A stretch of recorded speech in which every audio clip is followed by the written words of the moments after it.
pagkatapos na naging biyahe natin sa Cagayan de Oro, nakapag-desisyon tayong mag-night ride mga dol dito sa Route 945 para masubukan tong ilaw na kinabit sa motor natin. Halos ilang linggo na rin tayo hindi nakapag-night ride. Sobrang na-miss nating bumiyahe ng gabi. At first time nating dumaan ng gabi sa ruta na to. Kaya tara, samahan nyo ako sa panibagong biyahe na naman mga dol. Magkakaroon tayo ng biglaang night ride ngayon mga dol, papuntang Malaybalay City, Bukidnon. Yung ruta natin ngayon. First time tayo makadaan dito ng gabi. Kaya talagang excited tayo sa biyahe na to. Dahil sa meron na naman tayong bagong ma-experience na ruta, umadaanan na talagang biglaan na biyahe. Na bago tayo magpatuloy, kailangan muna natin magpagasolina. 220 pesos yung unang gasolina natin mga dol. At rumekta agad tayo. Dito yung magiging daan natin ngayon sa Talakag, Bukidnon. Saktong maganda yung panahon. Kaya siguradong mai-enjoy na naman natin yung biyahe na to. Na habang papasok tayo sa Municipality of Talakag, merong parte ng kalsada dito na inaayos pa. Na kapag mapadaan tayo dito, kailangan natin mag-ingat mga dol. Lalo na't kapag gabi. Dahil sa baka hindi natin mamalayan at madali tayo dito mga dol. Kagaya nating namuntika na. Buti na lang mabagal yung takbuhan natin. Na habang papalabas na tayo sa sentro ng Talakag, Bukidnon, napansin natin tong ulap mga dol na parang hindi sumang-ayon. Pero nagpatuloy pa rin tayo. At dito na nga tayo naabutan ng dilim. Sa may bandang barangay Tikalaan. Mga dol, nanatadali karon sa Tikalaan kung asa padulong taog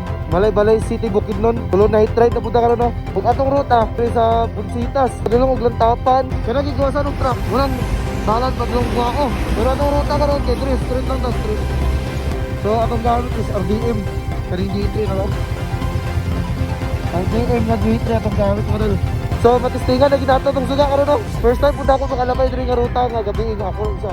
So let's go. At dito na talaga magsisimula yung totoong biyahe natin ngayon. Na habang papasok na tayo sa ruta na to, napakadilim talaga ng daan dito mga dol. Kaya sobrang daming pumapasok sa isip natin na kung ano-ano, yung mga negatibong tanong. Dahil sa hindi talaga natin alam kung ano mangyayari sa atin dito. Basta lakas ng loob na lang talaga yung baon natin ngayon mga dol. Sa sobrang lakas ng ilaw natin, maraming mahagip na mamamalikmataka na magbibigay sa atin ng takot. Dahil sa napakadilim pa naman ang paligid natin. Pero palag-palag na. Dahil sa ginusto natin to, hindi naman talaga natin malalaman kung hindi natin susubukan. Ganito rin ba kayo mga dol kapag bumiyahe ng gabi? Yung hindi titingin sa side mirror baka dahil merong umangkas. At kapag merong daan na paangat, feeling natin mabigat yung dala ng motor natin mga dol. At merong amoy ng bulaklak na hindi natin alam kung saan galing. Na parang palaging nakasunod sa atin. Naranasan mo na rin ba yung feeling na gano'n? Dahil tayo palagi mga dol. At ganito kakapal na fog yung sumalubong sa atin mga dol. Na talagang ramdam natin yung lamig. Kaya tayo napahinto dito mga dol para sulitin yung mga ganitong klaseng biyahe. Dahil sa minsan na lang talaga natin itong ginagawa. At ito naman talaga yung hinahanap natin sa biyahe na to. Na kahit wala tayong makikita sa paligid natin, ramdam pa rin natin yung ganda ng lugar at yung lamig ng klima nila dito mga dol. Kakaiba talaga na kapag dito ka nakatira, yung tipong hindi mo na kailangan ng aircon sa bahay mo dahil sa napakalamig na ng paligid. Hanggang sa narating na rin natin ang Bunsitas mga dol. Isa ito sa dinadaanan dito ng motorista o bumabiyahe ng malayo. Pero tayo, kailangan nating magpatuloy sa biyahe dahil sa medyo malayo pa yung destinasyon natin mga dol. At hindi pa tayo nakakalahati na habang patagal yung biyahe, lalong lumalalim yung gabi. Hanggang sa natatanaw na natin yung maraming ilaw mga dol. Na ang ibig sabihin, medyo malapit na tayo. Pero bigla tayong sinalubong ng malakas na ulan. Buti na lang dito tayo nabutan ng ulan sa medyo malapit na. At meron ng kabahayan. Kaya nakahanap kagad tayo na masilungan dahil sa hindi pwedeng babiyahe tayo ng basa mga dol. Na nung medyo tumila na, bago tayo nagpatuloy, naghanap muna tayo ng karton mga dol. Dahil sa walang pinder yung motor nating si Irap. Sa sobrang talino daw natin, kinuha natin yung pinder at pinalitan natin itong karton. Pero ayos naman tignan mga dol. Napakaangas nga na kung saan hindi ka talaga matatalsikan ng dumi. Dahil sa napakalapan ng naging pinder natin mga dol. At ang napakalupit pa doon, disposable yung pinder natin mga dol. Pero dapat itapon natin sa tamang tapunan, hindi yung kahit saan-saan. Hanggang sa nagpatuloy na naman tayo. At dito na tayo nakalabas sa Aglayan mga dol. Dito sa may rotonda na halos ilang oras rin yung naging biyahe natin mga dol. Kaya hindi rin tayo nagtagal at nagpatuloy na naman tayo. Hanggang sa narating na rin natin ang Malaybalay City nang ligtas mga dol. At walang kahit anong aberya sa daan. At meron pang nakakilala sa atin dito, sina Idol. Hihingisan na sila ng sticker pero sa ngayon wala pa talaga tayo. Pero napakasulit pa rin mga dol. Salamat sa napakasulit din yung suporta. Ingat po kayo lagi sa biyahe. At dito kagad tayo rumekta sa Capitol Ground. Saktong nandito rin pala sila Boss mga dol. Kasama niya si Madam. At nandito rin si Anjo mga dol. At dito na rin kami napatambay sa Tribo Kaamulan by Screen and Threads. At ito yung motor na dala ni Boss mga dol, ang CF Moto. Hanggang sa nauna na rin sila Boss na umuwi at sumunod na rin tayo. Kaya yun lang mga dol, ride safe, keep safe, yun ang pinaka-importante. See you sa next video, mag-ingat po tayong lahat palagi.